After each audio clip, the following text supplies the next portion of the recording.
दंतेवाड़ा जिला साल सागौन के घने जंगलों और सुदम्र व लंबी पहाड़ियों के बीच स्थित है। जिले में इंद्रावती, गोदावरी और शबरी नदियां प्रवाहित है। ये नदियों जिले में कई स्थानों पर जलप्रपात बनाते हुए मनोरम दृश्य बनाती है। सुंदरता के अलावा बारसुर, भद्रकाली और दंतेवाड़ा में कई ऐतिहासिक स्थान पर्यटकों के आकर्षण का केंद्र है। यह बसाहट दंतेवाड़ा है। इस शहर का नाम इस क्षेत्र की आराध्य देवी मां दंतेश्वरी के नाम से पड़ा।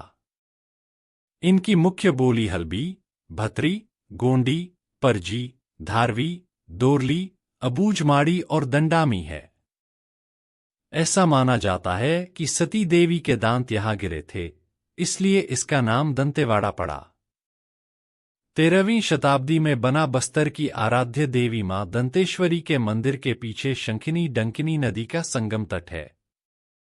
ये नदी क्षेत्रवासियों के लिए जीवनदायिनी भी है और आस्था का प्रतीक भी।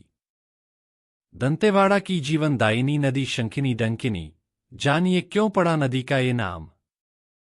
दंतेवाड़ा की जीवनदायिनी नदी शंखिनी डंकिनी नदी के बारे में तो सबने सुना होगा, लेकिन इस नदी का ये नाम पड़ने के पीछे क्या मान्यता या क्या कहानी है, ये बेहद कम लोगों को पता है।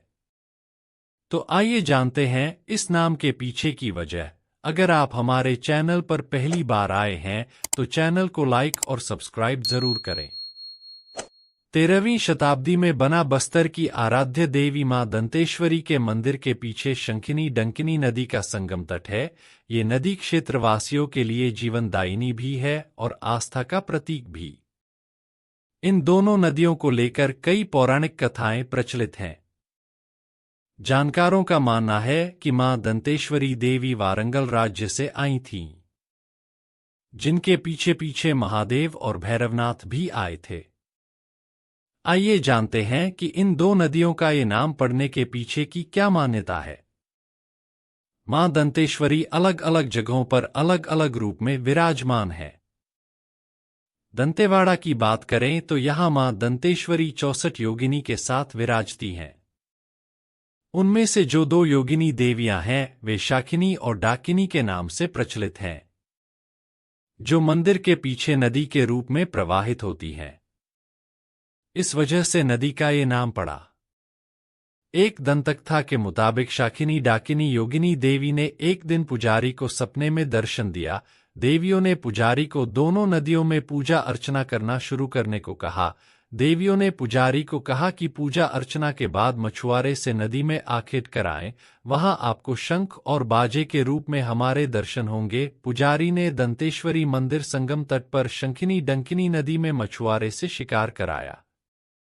शिकार में पुजारी को शंखिनी नदी से शंख और डंकिनी नदी से बाजा मिला, जिसे पुजारी ने मां दंतेश्वरी मंदिर में लाकर विधि विधान पूजा अर्चना कर विराजमान किया। इसी वजह से मां दंतेश्वरी मंदिर के पीछे संगम तट का नाम शंखिनी डंकिनी नदी पड़ा। ये शंख और बाजा आज भी मंदिर में पूजे जाते हैं। मां दंतेश्वरी और भैरव बाबा के पद चिन्ह। एक और कथा के अनुसार नदी के तट पर एक पत्थर है जिस पर भैरव बाबा के पैरों के निशान है।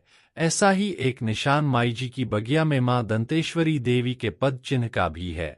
पौराणिक कथा के मुताबिक भैरव बाबा मां दंतेश्वरी से रूठकर जाने लगे और पीछे पीछे दंतेश्वरी देवी जाने लगीं। तब माईजी की बगिया में मां दंतेश्वरी के पादुका के निशान बने। ऐसे ही नदी के तट मौजूद विशाल पत्थर पर भैरव बाबा के पद चिन्ह बने, जिसके बाद भैरव बाबा आगे बढ़ गए और भैरमगढ़ पहुंच गए, इसलिए उस जगह का नाम भैरमगढ़ पड़ा। यहां भैरव बाबा का विशाल मंदिर भी है। तो दोस्तों, कैसा लगा दंतेवाड़ा की जीवनदायिनी नदी शंखिनी डंकिनी नदी के बारे में हमारा ये वीडियो? कमेंट करके बताएं। साथ ही साथ हमारे चैनल को लाइक और सब्सक्राइब जरूर करें।